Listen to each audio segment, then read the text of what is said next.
So hi there, Dominic Tay here again, passive income guy. So one of the other most common questions that I usually get is some people will come up to me and they will say, Dom, since you're already making so much money online, why do you want to be in the seminar business? Are you in it just for the money? So to answer that, I think I have to bring you back to the times when I was really young. Because since young, I've actually seen how my parents, right, my mom and my dad actually went out to work for other people. The stress that they have to go through because of the office politics, the rat race, the routine works, the boring life, and of course having to look at their boss face to survive in the corporate world. So I can see that they're making money, but they're not very happy. So since young, I started to associate a job as to death to happiness. That if you work long enough, you cannot have achievement, you cannot have happiness, So that's the time when, since young, I actually started to look out for role models. People who are making far more money without having a job themselves. People who are entrepreneurs. And since young in Singapore, one of those people who really inspires me a lot is this guy by the name of Sim Wong Woo. I'm not too sure if you've heard of him before, but he actually at one point in time owned one of the largest multimedia companies in the world, and that's known as Creative Technologies. It's a Singapore startup, it's a Singapore company, and at one point in time, they were making billions, if not millions of dollars every single year. And this founder, Sim Wong Woo, he only holds a diploma. So he's not a degree graduate. And that really inspired me from young that, hey, look, I don't really need to study very well, I don't have to go very far in terms of academic just to be successful in life. So I always thought of starting my own business since young, that I want to be like this guy. But back then, I really don't know where to start. And fortunately, those were the days where seminars started to pop up in Singapore. So you have seminars teaching people, how to create wealth from nothing, how to develop yourselves, personal mastery and stuff like that. And I can still remember the times when I actually sat in the room and I was listening to a speaker share with me all these ideas on how they change their lives, how they make more money. And that really inspired me a lot. And I was thinking, as I was seated right there, I was thinking to myself that, hey, look, if this speaker can do it, why not me? That maybe one day I can be like the speaker, I can have a different mindset, I can have a different lifestyle altogether. So I started to attend different seminars. That was in the start of my polytechnic days. And thank goodness I actually worked in a bank for 6 months, and I actually made some part-time money there. And so I started to funnel all this money that I have to really attend some seminars, which of course is not enough. And I had to actually borrow money from my parents. And I was very thankful that actually I have very supportive parents who, my mom and my dad at that time, they really supported the idea that I go and learn and expand my knowledge as well. So they actually financed most of my seminars that I actually went to, of which eventually I paid them all off. I paid it back to them. But my point is, I started to attend seminars, and that's the time when, fast forward to today, I learned many things that the school cannot teach me. I learned many things that, reading magazines or going to the internet, there's no way you can learn all these things there. I learned many things that could not be learned elsewhere.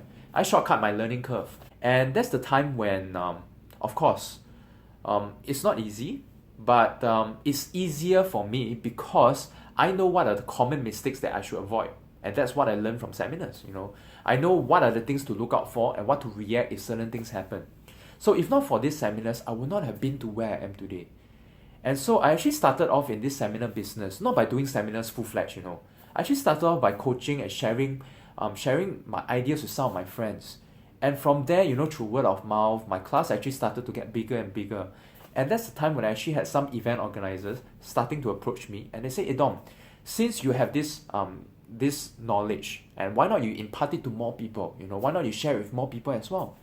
And so that started my journey as a seminar trainer.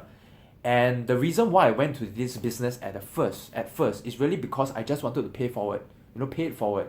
People helped me before, the seminar trainers helped me before. I want to help even more people because I don't know about you, but for me, I get immense personal satisfaction when I help people grow. And I see people apply what I share with them and take things to the next level. That really excites me. I'm not too sure if I sound like a freak. I don't know. But if you go and talk to educators, you talk to school teachers, they will agree with you that many of them went into the same profession of teaching, of coaching people, not really because of the money, of course, but it's really because of the passion, right? So, of course, there are some people who say, but Dom, you doing seminar looks so easy. You just need to go up there, talk, talk, talk, talk, talk, and you can make money. But truth be told, what a lot of people are unaware of is the fact that if you're in this business, you have to deal with people. And if you have ever been in the sales industry or the service industry before, you will know that dealing with people can be immensely tricky and it can be immensely stressful sometimes. Reason being because not everyone who come to a seminar have the right learning mindset. Right? In fact, there's always some people who come to a seminar without the right mindset and they are not willing to take responsibility over their own success or failure or take responsibility over their own learning. Sure, when things go their way, they'll be like, yes, it's because of me. I did this. But when things don't go their way, very seldom will people go like, yes, it's because of me as well. Very few people will do that. Right? Most people will say, oh, it's because of my job. Right? I don't have the time, I don't have the money, right? I don't have the resources. Or some people will say because I don't have the right trainer, And so the fault gets thrown back to you, right? And so sometimes it's really stressful, especially when you do have to deal with people like that. And if you actually speak to school teachers before, they will tell you the exact same things. That, in a class of 40 students, you can't expect that every one of them have the right learning attitude. You can't, right? And this is how the seminar business is. You have to deal with people that sometimes don't have the right learning attitude. You just have to deal with them. And seriously, just one or two of these people is enough to zap you of all your passion in this industry. And what really keeps me going is really focusing on other people, those majority of the graduates who are very thankful for what I share with them. I actually have parents, I actually have people who come to me because they want to create a better future for their kids. They want to learn it so that they can impart that knowledge to their kids next time. Because they realize that in today's world, just by being good at a job, just by doing what you're told, it's not enough anymore. And so they want to learn these skills so that they can create a better future for their kids.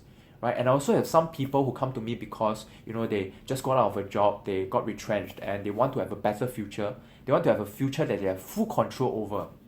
So when they come to my seminar and they learn such things, just one other day before, the day before, I actually received a couple of emails from my students from Vietnam.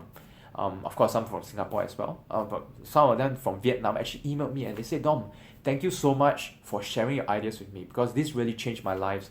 I've been able to create ebooks and I not just need to rely on a job, but I have other ways to make passive income for myself. So thank you so much. And it's all these emails, all these small little thank you notes that actually makes my day. That makes me continue in this business, to continue to develop my curriculum, to make it even better for people who join me in the future. And it's really because of these people, that really keeps me going.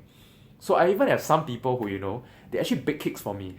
And I have some people on the end of my seminar with them, right? After I share with them the knowledge that I have, my experience, they actually bought me boxes of Nescafe coffee, and they just give it to me. And it's all these people that really makes it very worthwhile. That really at the end of the day really touches my heart and says that it makes me go oh, it's all worth it.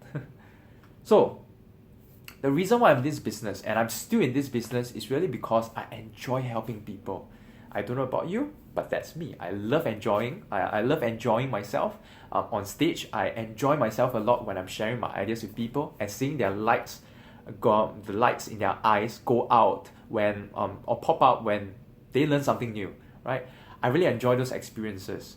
So if you really like to learn how you can create additional passive income for yourself as well, then you can just go to bestsellingincome.com and I look forward to sharing with you my knowledge as well.